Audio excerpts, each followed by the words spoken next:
What is up? What is up? Look, this is going to be a conversation with one of my favorite people in the entire world. But first, I want to talk to you about the champion spirit that resides inside of your heart. Now, sometimes you feed that champion spirit, and when you do, you're at your highest and best self, able to take on any challenge no matter what comes your way. And other times we allow the door of our mind, to borrow a Jim Rome quote, and we stop standing guard at it. And we allow that door to open, and before we know it, we're no longer fueling the champion spirit. We're getting comfortable. And comfort is the enemy of growth, right? And there are two pains in life when you're trying to accomplish a goal. There are two of them. The first is the pain of regret. Oh, I should have, I could have, I wish I would have, right? And the second pain is the pain of discipline. And every single time in my life when I have chosen discipline over regret, life got better. In this episode, I want to talk to you about how you find your way to make the right choices when it comes to health and fitness and competing in whatever life has brought your way, bringing your best self. Coming up in a few moments, Siri Lindley, world champion, author, coach, and dear special friend of mine is going to be right here on the Toddcast. And that's happening after these words. This podcast is brought to you by the WireBuzz team. Now, if that name sounds familiar, it's because I've spent the past decade growing WireBuzz into a digital marketing powerhouse designed to maximize clarity in complex sales processes so we can help accelerate revenue. And we do this in three phases. Phase one, we transform your website to function like your best salesperson, and then also incorporate persuasive on-demand sales videos. Now your entire team is aligned on messaging, and they're injecting massive clarity into your prospect's head. So your site looks great, but it also has engaging content that helps your team sell on demand 24/7. The next phase, phase two, we train your sales and marketing teams to sell remotely or in person to expand the impact of your sales team. And the third phase is we develop and run targeted ads to your prospects. Scale those ads to help you achieve more business results. Sign up for the WireBuzz Company newsletter to learn more about effective and simple ways to improve your company messaging, attract more digital attention, and ultimately make more sales. Okay, so let's do this. I'm got to introduce you to Siri Lindley. Siri, by the way, is my favorite speaker. She is. When I'm at an event and Siri's there, I always make sure I get in the room because there's so much value. Siri Lindley is a two-time world champion triathlete. She's a coach and the author of Finding a Way, taking the impossible and making it possible. She's also a keynote speaker and the co-founder of Believe Ranch and Rescue, which is all about rescuing horses from slaughter. Siri, thanks for joining me on the Toddcast. I'm so happy to be here, Todd, and thank you for the kind and amazing words. As you know, I love getting in the room when I know you're speaking because I love seeing you shine your magic and share what you know. You're a gift. You're a gift in my life. You're a gift in everyone listening in their lives. So thank you for having me on the show. I'm so excited to share this time with you. I can't wait. And for the interest of full disclosure, when Siri and I are at a Tony event, there may be 14,000 people in the room, and I'm hanging out with Siri and her lovely wife, Beck, and have shared tears with them. And so Siri and Beck are special people for me. When I think about Siri Lindley, I think about an unstoppable spirit and commitment to finding a way. Where did this get started in your life? Wow. Well, we all come up with our personal identities, right? And sometimes the identity we give ourselves are not empowering. They're not serving us. They're not taking us where we want to go. And at some point in my life, I faced a lot of challenges in my life, as all of us humans do. I mean, it's a part of life. And at one point, and we'll get into these stories, I'm sure, but at one point I decided to say, you know what? I know I'm going to have more challenges. I know that life is never a straight line, But I also have so much proof of the times that when I was faced with a challenge that seemed insurmountable, I was able to find a way not only to survive it, but to thrive through it. And when I had dreams that seemed impossible, I was able to find a way to somehow make those dreams come true. So in that, I decided, if I want to tell myself who I am, I'm going to tell myself that I am someone that will always find a way. And did I really believe that in that moment? Not really, but I knew that if that became my identity, and if I conditioned that every single day if I was faced with a problem, that I knew that somehow I was going to find a way through it, that really served me. And it left me in an empowered state versus a disempowered state. So that's where that came from. And again, I always say, show up as a person you want to be. Do what they would do. Think how they think. Have the beliefs that they would have. Make decisions that person, future you, would make. And in conditioning that and showing up as that person, making decisions from that space, future you, you become that person. And we all have the capabilities to do that. Absolutely. What dropped into my head is when I was for years trying to get on a Tony stage. And I always had this vision that I was going to be on the biggest stage in the world. And there's really only one biggest stage. Yeah. But for years, I just made sure that every day as the sun was coming up, I would be the first person out the door and on the trail and on my run. And while I was on my run, I would be coaching myself as if I was with the greatest coach of all time. And at some point, I just became the person that deserved to be there. And I hear that from what you're saying. Siri, I realize that though I've known you for several years now, I really don't know chronologically your story, though I know that you're always an athlete as far as I know. So I want to go through a little bit of a chronological, because I think people are going to discover that the story only gets more fascinating along the way. And so when did you become an athlete? When did this start, this competitive athletic spirit inside of you? So I feel like I was born an athlete because my dad, when I was born, he showed up in my hospital room with a football and a baseball bat, and then he saw I was a girl, and I think he was pretty disappointed. But of course, I knew that he was going to bring me up, teaching me every sport possible. And my mom as well is an incredible athlete. So I've been an athlete as long as I can remember. And through high school and college, I was a field hockey, ice hockey, and lacrosse player. And I loved competing. I loved these sports. I loved being a part of a team. And the biggest thing of all is that I had severe anxiety and OCD. And when I was out practicing or playing in a game, that was where I was free.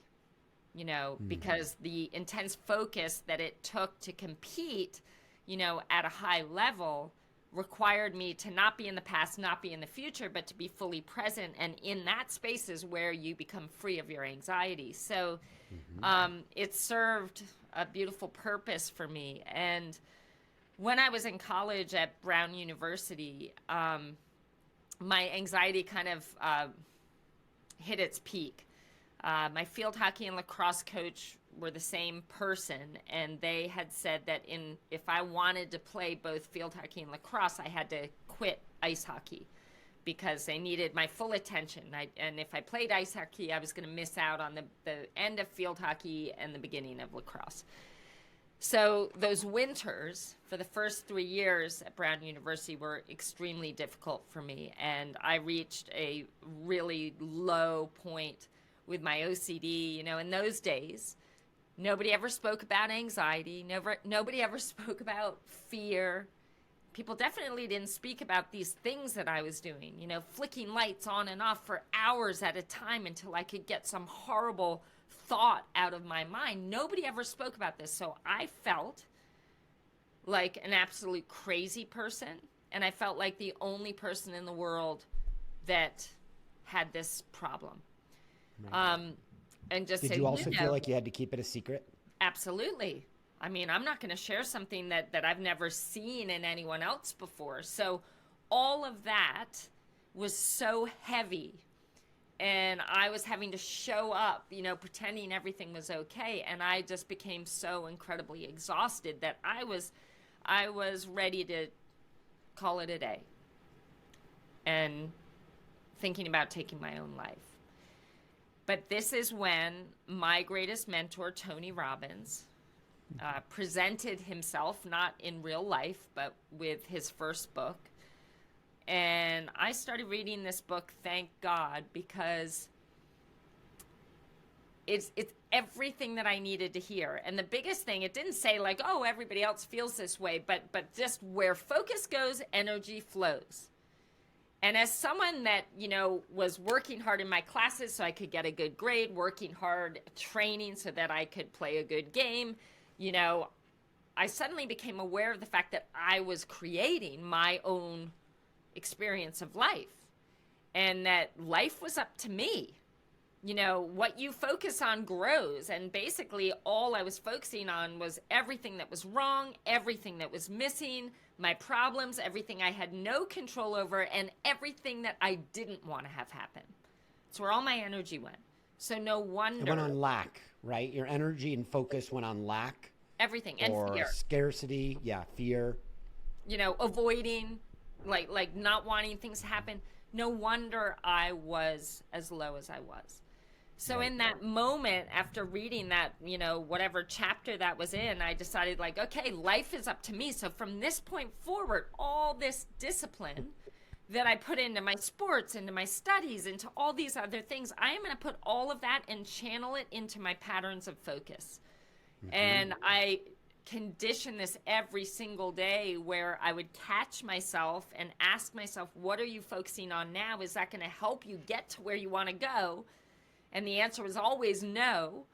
So then I would coach myself to say, well, what must you focus on instead? So I shifted from focusing on everything that was missing to everything that I had, from my problems to solutions, from everything I had no control over to everything I had all the control over, which was my own experience of life. And every single moment, we all have that power. And focusing on what I wanted, not what I didn't want. And this truly freed me from the chains of my OCD, which some people can't believe that, but I'm telling you that if you make the decision and you commit to this practice, you will free yourself. But it takes work and it takes a commitment and a belief that you can. And you're an athlete, so you understand muscle and growth and strength, but like I'm somebody who grew up struggling with attention disorders and learning disabilities and dyslexia. And I think the brain is also a muscle worthy of being exercised and developing strength. And if I didn't read that first Tony Robbins book, Unlimited Power, and it didn't start in my life when I turned 12, I wouldn't have developed the muscle by the time I was 23, 24 to really awaken the giant within me. Yeah. Might sound corny to some, but that's what happened for me too. But are you saying that your experience is similar to mine, where you exercised that brain muscle, developed the strength and the discipline so you could focus and really excel at another level? 1,000,000%. But here's the thing. Did it happen quickly? No. No. It's just like anything, when you start something you've never done before, it's going to be really uncomfortable and you're going to fail and you're going to, fall short and you're going to disappoint yourself. So I had to set myself up for success by becoming acutely aware of the progress I was making. Maybe it meant that on this day, I only washed my hands for 30 minutes instead of 45. And that was progress because I was able to get myself out of that, loop of thinking about all the bad things. And finally I was able to grab my own hand, be the first responder to my suffering and say, no, we got to focus on this.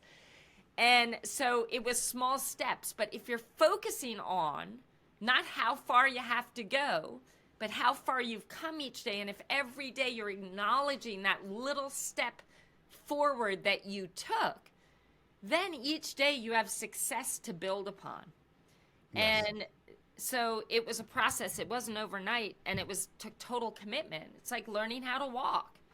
You know, you're gonna fall down. Little kids, they're the perfect example. You fall down, you hit your head, you try again. Maybe next time you stay up a little bit longer.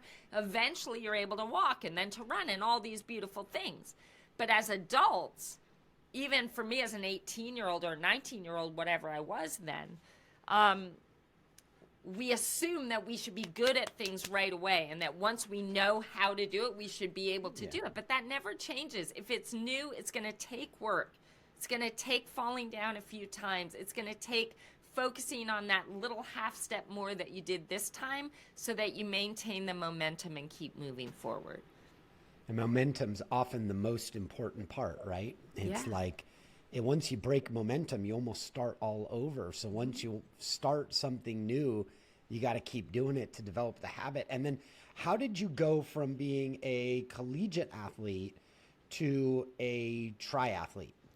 So this was, again, you know, I'm right, because you weren't competing in cycling in college or running or even in swimming. So like everybody you're probably competing against were all people that were specialists in one or two of those. Yeah, I didn't know how to swim. But the thing is, you know, I had just come out of a pretty awful period in my life, because once I became free of my OCD, you know, I became confronted with the question, you know, who am I? I've been so wrapped up in my fear and being who I thought I needed to be to keep everyone safe and me safe and all these things, that I didn't know who I was. And one of the first things that I discovered as I opened up and got curious about who I was is that I was gay. And that's a big pill to swallow. In that day and age, it was a big pill to swallow. But I kind of, you know, I took it in stride, and I'm thinking, okay, well, I'm going to learn to get comfortable with this. But my father found out, and my father was my best friend, my biggest cheerleader, my greatest source of love. And he found out, and when he did, he, you know, he called me up. He asked me if it was true, and I told him it was true, and he hung up the phone, and I didn't hear from him for 2 years. After that, sometimes on Christmas, he would just call and say Merry Christmas and hang up the phone. But in that moment, you know, I'd been a 3-sport athlete. I got great grades. I was going to an Ivy League university. But in that moment, his rejection made me feel that everything that I was, everything that I had become, meant absolutely nothing now that I was gay. And his rejection made me feel that because of who I am not worthy of love. I am not worthy of, you know, of success. I'm not worthy of happiness. So what happened with triathlon is it was a few days after that phone call when a friend asked me to come watch her in a triathlon. I had no clue what it was. I didn't know how to dress for it. I didn't know what to bring. But man, what I witnessed were people of all sizes, abilities, ages.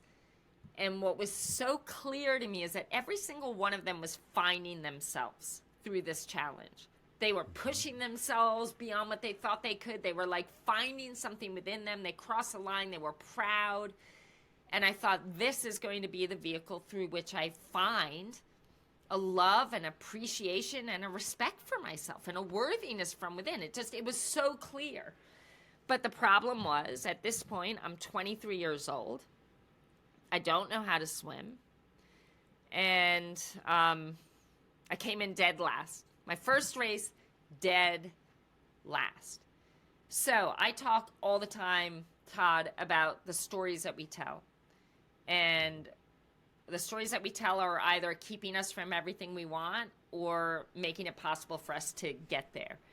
And the story I could have told myself, especially after that first race, when I had never felt so alive. I'm like, I'm in love with this sport. This is going to be my life. I want to be the best in the world one day.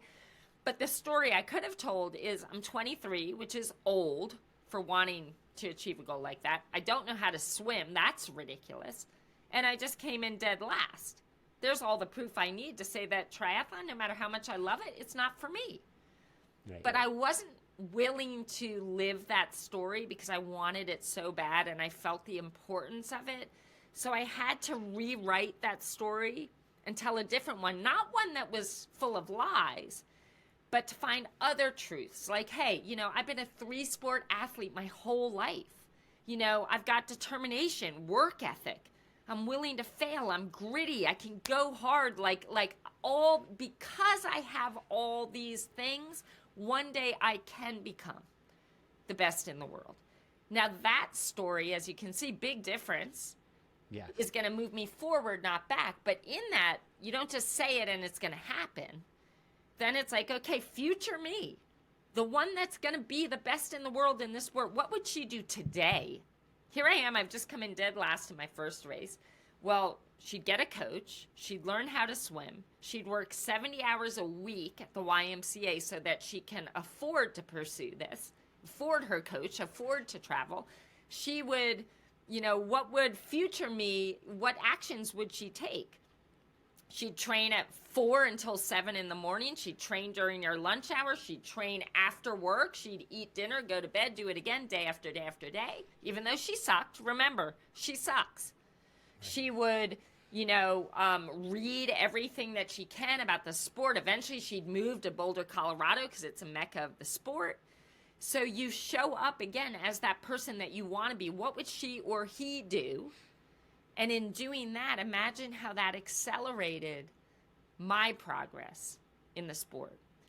And there are a lot of stories working against me. I mean, here I'm Ivy League education. I'm going to give that up and go pursue a sport I suck at. Like, I mean, this was a big risk. But there was also a really powerful reason why I had to do it. And that was to prove to myself that even as a gay woman, that I could achieve something that I thought was spectacular, yes, that I could, you know, inspire people, and that I could be loved. Most importantly, that I could find a love for myself. Right. So Can I jump in real quick? Yes, please. Sorry, No. Don't. There's no reason to apologize. This is pure gold for people, myself included. Your story is very similar to mine. And I felt for years that I wasn't worthy because I was in all the dumb kid classes. And most of the kids were medicated to the point where they were asleep in class. Like, I was in those classes. And I told myself a different story. And I fed that story on a daily basis and used my growth and development to justify that I was worthy, and I poured into myself, and in doing so continued to develop my skills to the point where they became world class also. And I think I did that because I stopped believing what the educator said, right? And I started believing what the vision in my head was. And I poured into it. But what you and I have we have several things similar here. One of them is that passion will override everything. Like, passion to accomplish something or passion for something is a great fuel. It might be the greatest fuel. It's undeniable. And you'd be willing to work every waking hour and use that passion in order to realize that vision. And then you and I also had the fuel of, I'm guessing, of other people thinking you may not be worthy, that we could burn. And also, like, did you have that feeling, like when you were working out and competing, did you have the fuel of maybe your dad not thinking that you were worthy of love that would drive you forward? Every second of every day. Yeah. And people, the naysayers that see this girl that sucks at the sport, yet she's devoting her whole life to it. Like, like, stay in your lane, girl. But so there were so many of those people. But again, you can use that to discourage you, or you can use that to fuel you. And I'll never forget, there was one of my first, this is years into, starting to become good at this sport. I did this World Cup race in Paris. And I remember passing an American girl in like the last kilometer and beating her. I came in like 25th place or something, but I beat this American girl. And she came up to me at the finish line. She said, "Geez, you run pretty good for a big girl." And I remember thinking, like, it was little things like that. That's just one that came to my mind right now. Yeah. That I used that as fuel. And then I couldn't wait the next race where I beat her by like 10 minutes. That felt good. And I don't love to be, moved. It's a small piece of what moves me. And it's a very human piece that moves me, which I embrace because it serves me. But I don't tend to like to move myself with negative stuff. But I reframed it as a positive that, it's like that underestimate me, that'll be fun. And that kind of more of a positive spin to it. But yeah, of course, I mean, my whole purpose in this sport was to be able to prove to myself, most importantly, but also to my father that, yeah, I'm gay, but you know what? I can be the best in the world at something. I can be an inspiration to people. I can actually make a difference in this world. And you know what? Some people may love me. And that was important to me, and that was my why, not to prove him wrong, but to prove those things to myself. And when you have a deep emotional reason why you must do something, I tell you what, there is nothing that will get in your way. No matter how embarrassed I got, no matter how, badly I failed, nothing was going to stop me. But that required also to redefine success and failure, right? Because I was failing a lot. So I definitely had to embrace the learning that came with the failures and maintain the idea that progress is just doing one little thing better every single day, whether that's physical, emotional, or mental. Okay, I love this. The mental part of it is just as important as the physical development. There are a lot of athletes or entrepreneurs or thought leaders in this world that are purely thinking about the maybe the physical part, but not the mental part. You coach people all the time. Like, this is part of your amazing gifts. How do you coach somebody that their mind isn't at the level that it needs to be for them to achieve their physical goals? Well, that's, as a coach, whether it be a coach of athletes, which I did for, 20 years, or human beings, executives or team leaders, whatever. I used to always tell my athletes that, the physical part's 80% of what's going to make you successful. 80%. Physical, 20%. The mental is 80%. Sorry, that was total flip. And they would come to me and say, well, I don't need that kind of a coach. And I would say, well, if you've come to me to coach you, we're going to be doing 80% mental, 20% physical. And a lot of athletes didn't come until they started seeing that, I'm coaching 11 world champions and 2 Olympic medalists. And they thought, okay, well, maybe there's truth to this. But for anyone, whether you're an athlete or a business person, I truly believe that it's 80% mental. So it's always been, the fourth discipline for me. But actually, if I prioritize it, the number one discipline for my athletes and the people I coach. So, yeah, I think that there's this belief that people have, that if they just do the hard work, you know, it will pay off. And it will. It will. Like, if you just work hard every day and you don't pay attention to the mental stuff, sure, you'll succeed in spite of that. What if you did prioritize mindset and the mental game? Like, how successful would you be if you did that? Yeah, I love everything about that. I spend a lot of time coaching myself and strengthening the mental part, because I know that that's one of those strengths that can become a superpower and will make you unstoppable. And I work on tuning out things that would in the past have held me back or kept me stuck. Let's talk about the space in your life from when you went from being a developing triathlete. Like, when did you first break through and now all of a sudden you realize you've become elite? Yeah, wow. So unexpected the way it all happened. You know, it came on the back of my biggest failure. 6 years. Typically happens that way, right? Yeah, totally.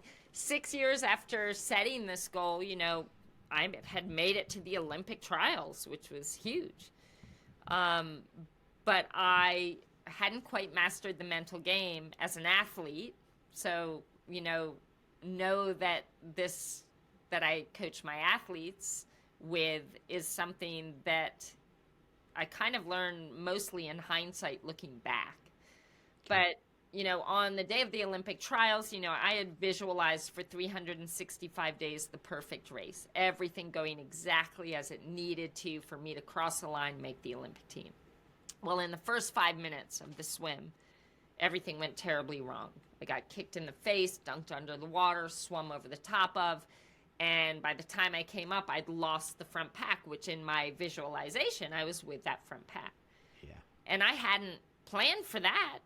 I didn't even think about something going wrong, which big mistake. So there's a lesson in this, everybody. You want to anticipate things going wrong and seeing yourself successfully overcoming them. But I didn't on this day.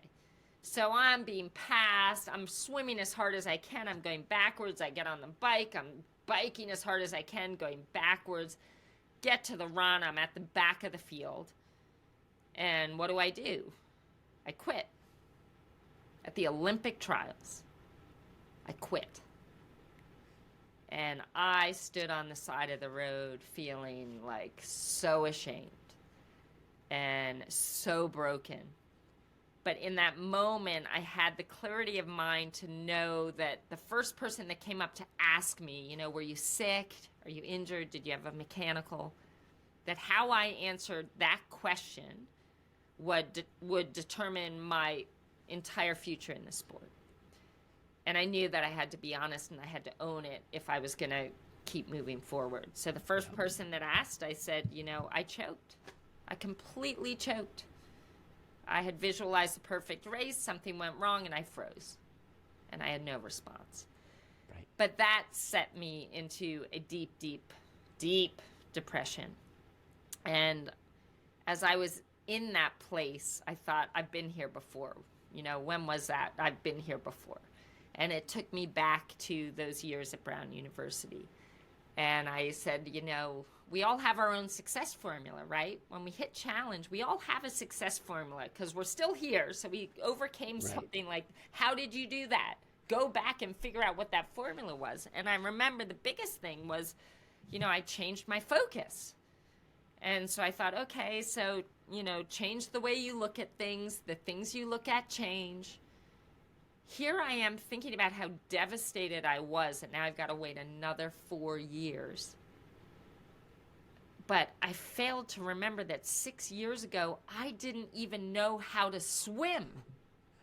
I mean, this is an absolute miracle that I was just competing at the Olympic trials. So suddenly my deep darkness goes to this extreme gratitude of how far I'd come. And that filled me, not immediately, because you don't just go from deep, dark depression to, like, you know, joy, but it brought me to a higher energy space where I then became resourceful and started thinking about, okay, what can I learn from that experience? What can I do differently? What changes do I need to make? And, when we raise our energy, by typically gratitude is the answer, finding something to appreciate, looking at how far you've come versus how far you have to go. From that space, you start getting curious about, okay, well, what did I learn and what can I do differently? And it was from that space that I decided that, training on my own wasn't going to do it, that I needed to surround myself with the best athletes in the world, the best coach in the world, in order to be stretched to the next level. And that changed everything for me. There's a million stories that go with that, but I'm going to put it back in your court there, Todd. But that's where the shift happened. And then how long after did you reach the podium and be the champion? Not as long as people think. So I did take the greatest coach in the world, this guy Brett Sutton, decided to coach me. He'd seen me racing in a race where I was in like 30th place, but like destroying myself to come in 29th. And he remembered me from that, and he said, I like that. That is, shows me great grit and hunger. And so I went to his training camp, and I was the worst athlete in the entire squad. And on day one, I thought there was no way I could train any harder than I was. I remember saying that to myself. There's no way I can train any harder, but I'm going to train with people that are better than me. And there's always another level. Oh, like this was like 10 levels above. Like first day we lived 20 miles at the top of the Swiss Alps in Lausanne, Switzerland. First day we had to ride down to the bottom of the mountain for our swim. And we swam double what I'd ever swum in my life. It was like 12,000 meters. And every lap was just so hard because I was so slow compared to the others. And after that, like I was ready. I'm like, okay, it must be a swim day. That's all we're doing. Now I can sleep the rest of the day, get outside. I've got my bike because we rode down to the pool. And I asked my new training partner, where's Brett? Where's the van? Because I'm not climbing up that wall 20 miles to get back to my apartment.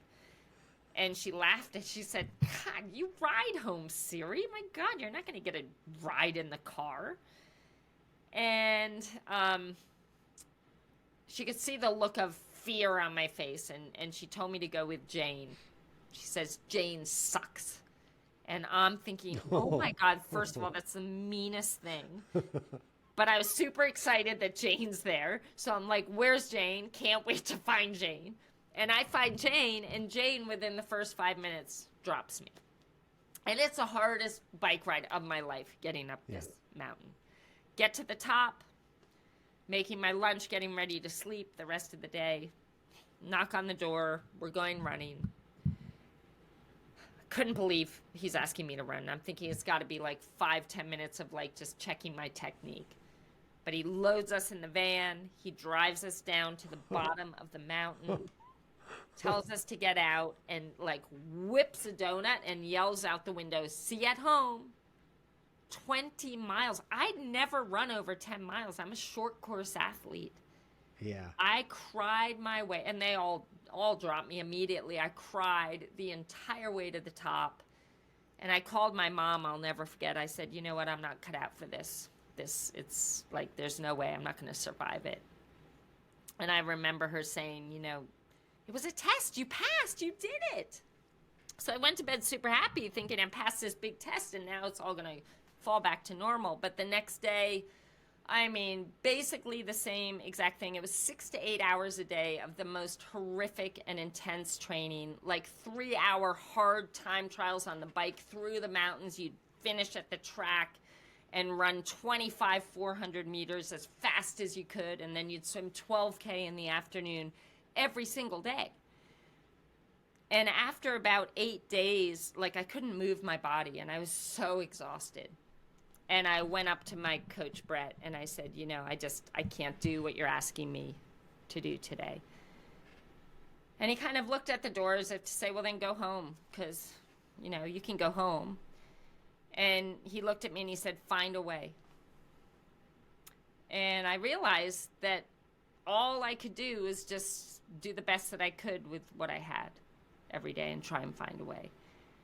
And what was so brilliant in this, there was no method to his madness of the coaching, but kind of, because it was brilliant because every day he was giving me something that seemed impossible, like humanly impossible. Every day I just showed up, leaned in, did the best that I could, and proved to myself that what seems impossible is really possible. And here's the thing, like for everyone listening, how will you ever know what you're truly capable of if you're not trying to do the stuff that you don't think you can every day? Right. How will you ever know? Because otherwise you're setting a ceiling and you'll never surpass that. So that's what was so brilliant about it, because I realized that we as human beings are so much more powerful than we could ever imagine. I think that most of us operate at about 60% of what we're capable of. Mm-hmm. And I went into my first race, Todd. You asked how I raised the bar and got my first podium. My first race back, I could barely move. Couldn't believe that he was having me race because I was so stiff as a board. And one of the things that used to always destroy me racing were my expectations. That's what always got in the way of me performing to my potential. But on this day, he's asking me to race. I can't bend my knees and arms. I'm thinking, whatever. I had zero expectations. And I was just hoping that when the gun went off, I'd be able to actually swim. Mm-hmm. And on this day, the gun went off. I'm like, hope I can swim. And that was my first World Cup podium on that day. Wow. So. Wow. Yeah. There's so much to unpack here. For those that are listening along, I hope you're picking up a blueprint, because that's what I do when I hear winners speak. I'm looking for what is the blueprint that I could lift up, almost like when we were in school, there was the overhead projector film thing that you could see through. And I just kind of like lift that up from Siri's life and then apply it down into mine and say, what's the big takeaways here? Like, what's the morsel of truth that I can learn from a winner who's always finding a way and applying it back into my life? And it's so obvious to me that, like, one of the things that I'm obsessed with is finding what my full potential is. Mm-hmm. Like, playing out to my full abilities. And if I don't train every day and keep myself growing, then I will never realize my full potential of what I'm supposed to do here on earth. And that's what I'm hunting on a daily basis. But I see that you had that as an athlete. By the way, for those that are with us, Siri just dropped an incredible book. It's called Finding a Way, Taking the Impossible, and Making It Possible. And you need to pick it up. The Hartleys have purchased of dozens of these, and we're giving them out because we know the impact and the value that Siri's teaching has on people's lives. I know you're getting it right now. Siri, talk to me about AML and what you went through and how you had to find your way. And for those that don't know, it's acute myeloid leukemia, and it is a type of cancer that affects the blood and bone marrow, and it's caused by a rapid growth of abnormal white blood cells that are unable to carry out their normal function of fighting infections. But clearly, Siri isn't normal in how she fights, right? And for those that are listening, you aren't either, because you're in training also and finding your true highest ability. Siri, what happened how did you first discover that you were sick? I was definitely not feeling my normal self, but of course I was like, getting older, and kept attributing it to the fact that I'd hammered my body for so long and getting older, and maybe that's why I feel so exhausted all the time. But I was going in to get a hip replacement.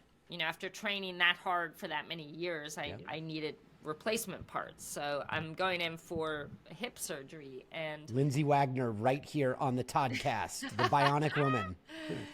So I go in and they're doing the pre-op and I'm waiting forever, and they come out and they say, we can't operate. There's something really off with your blood work. And within, 12 hours, I got basically an urgent call saying, you got to go see these leukemia doctors in Denver because we're pretty certain that you have this acute myeloid leukemia, which can take people in a week, can take people, once it's detectable, it moves fast. And, I went in, did a spinal tap and bone marrow biopsies, and my doctor came back and said, it's really bad, and you've got a genetic mutation, and what we can offer are these 2 clinical trials. I figured out I was number 7 on one of them, and it was terrifying and devastating at the same time. But I also knew, when my doctor called and was telling us the news, my wife was just like screaming at the top of her lungs, like tears just flooding down her face. His voice was so serious. Like in that moment, what I'm hearing from everybody is that this is the end. And again, like I wasn't willing to live that story. And if I listen to that, like this is the end, how am I going to show up? Am I going to show up ready to fight? Am I going to show up with hope? Like, let's do all these different things and see if I can survive. Like, no.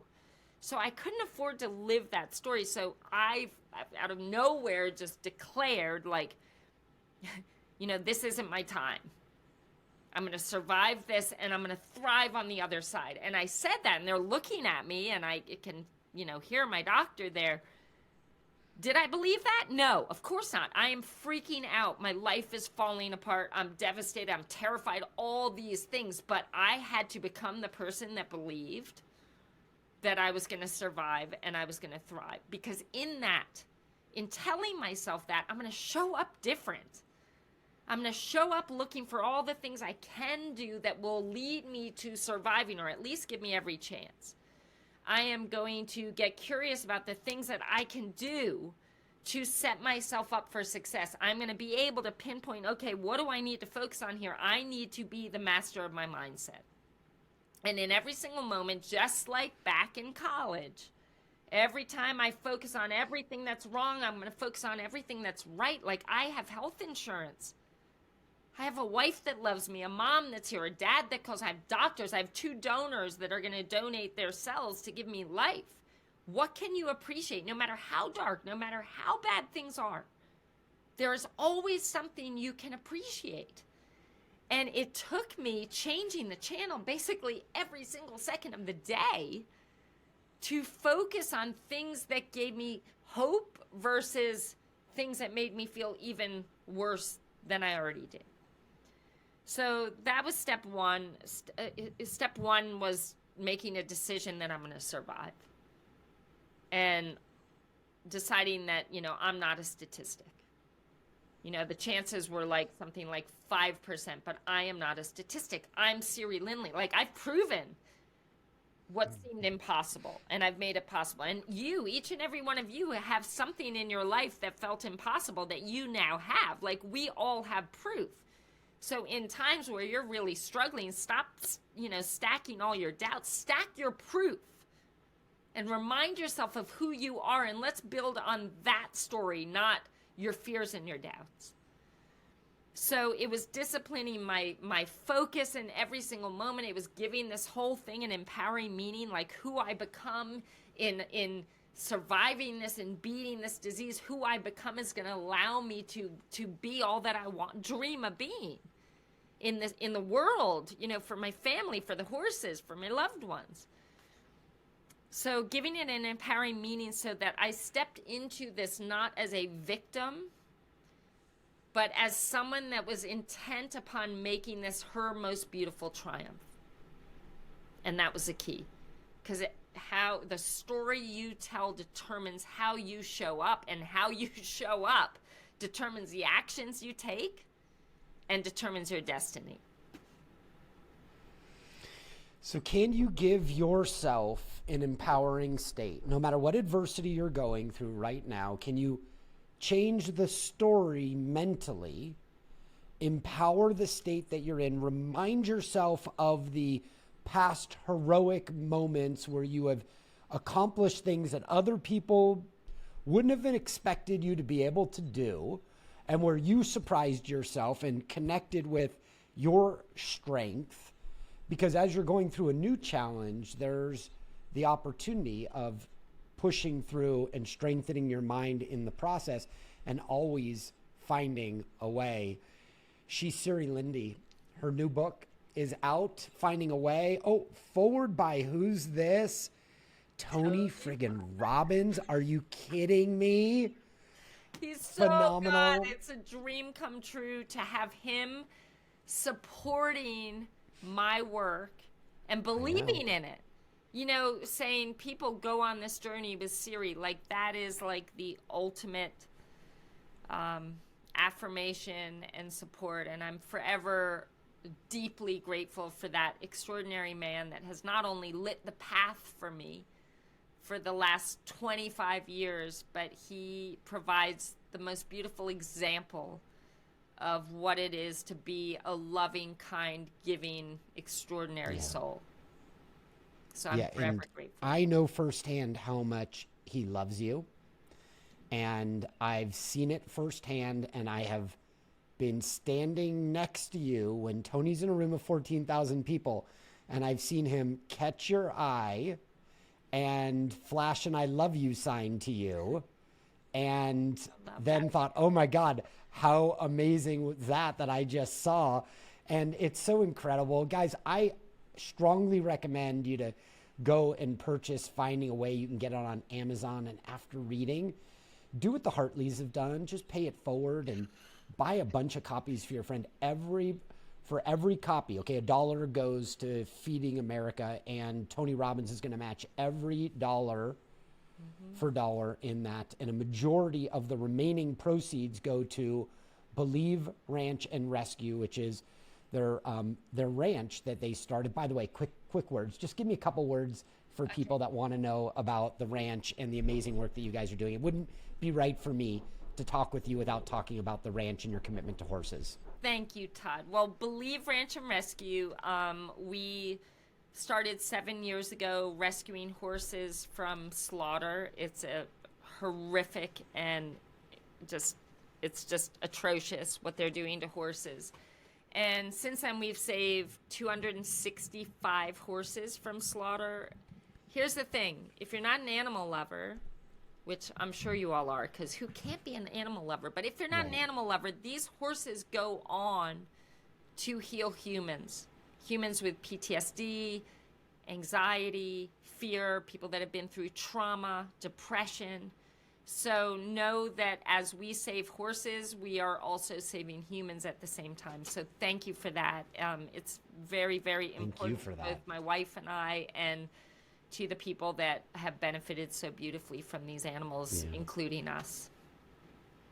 Well, she's Siri Lindley. She is a dear friend, somebody that I admire tremendously, and her wisdom helps me grow. I know you're going to find it also. And in that process, you're going to find your way to be an unstoppable force in this world. Siri, thank you so much for joining me on the Toddcast. This is a dream come true for me. Todd, well, I absolutely adore you. You are an extraordinary human. So thank you for having me, and thank you so much for paying it forward. That means everything to me. And you just keep shining your light in this world because you are a gift. Thank you so much. Thank you.